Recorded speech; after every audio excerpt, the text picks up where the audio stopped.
Well, good morning, everyone.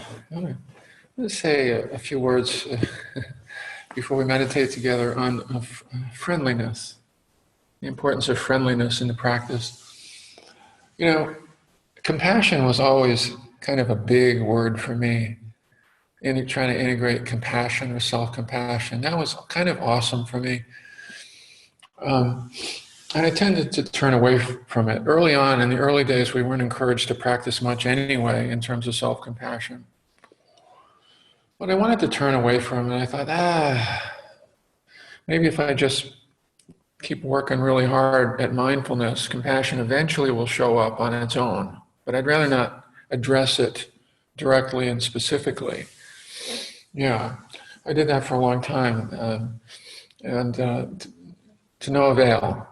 You know, I was unable to generate self-compassion. Whenever I would try to focus on it with the phrases and such, I'd be like, oh my goodness, I would start to judge myself for not being able to feel any warmth toward myself.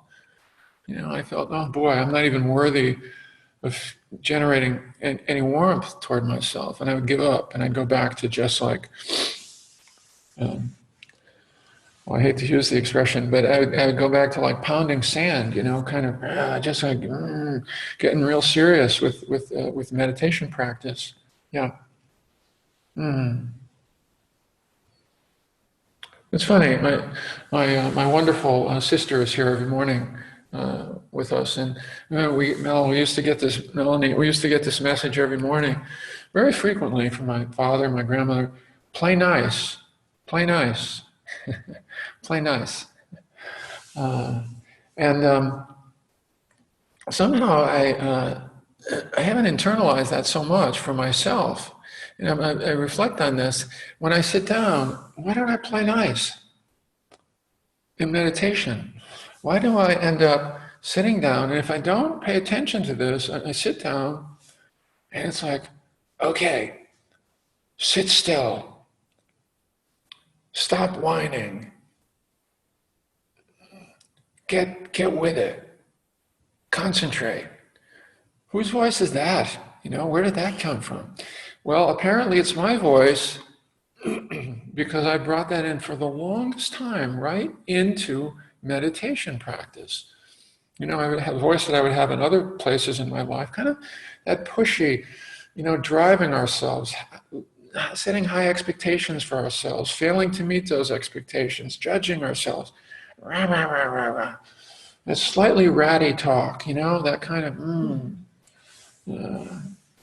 not so nice, not playing so nicely.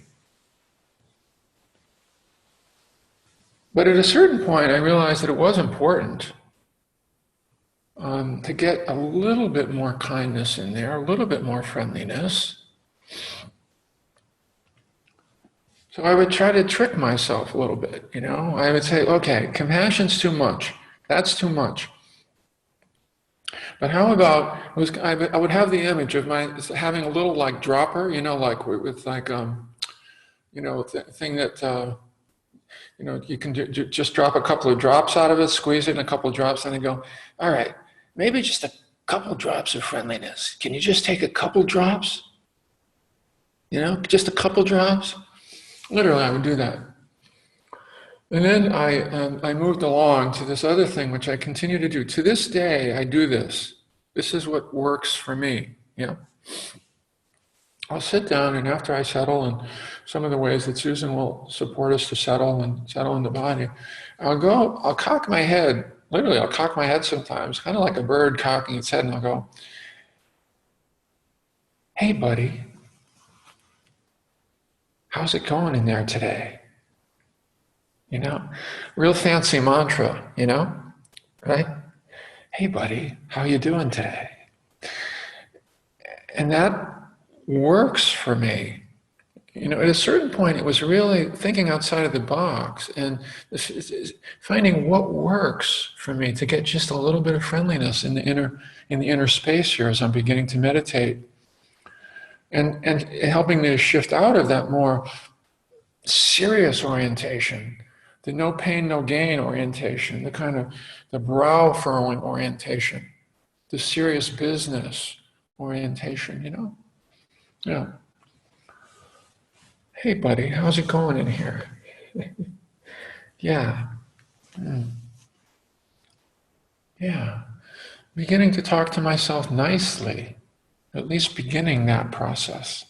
Beginning that right at the beginning, before the mind gets all all serious, which can happen so quickly for me in meditation practice. I know how it is for you. So we think of our style in some way, and Susan will do that too sometimes. Hey, darling. Hello, my darling. Hello, my darling. How are you doing, my darling? But we think of it more as compassion infused meditation, and specifically repeating phrases and so forth. It's just simply how it's worked best for us. So I'll always encourage you to find your way and to think outside the box a little bit and see what is effective for you, what works for you. But we have found it super helpful to find some way to get just a little bit of ease and friendliness, a kind of friendly invitation to begin our meditation practice. Yeah, in some form there. Yeah. So we'll play with that a little bit today in our meditation practice. Yeah, and see how it is for you. See if you can play nice. Yeah. What was the other thing we heard, Mel? Oh, if you don't have something nice to say to yourself, don't say anything at all. Well, it's hard to not say anything at all, but see if we can say some nice things to ourselves. Just the ambiance, the atmosphere in which we're practicing. Can we friendly that up just a little bit? Warm it up just a little. Just a little. Okay? As if a dear friend. As if a dear As friend. if a dear friend was watching over this experience. Yeah, and as if I were a good friend to myself. Yeah.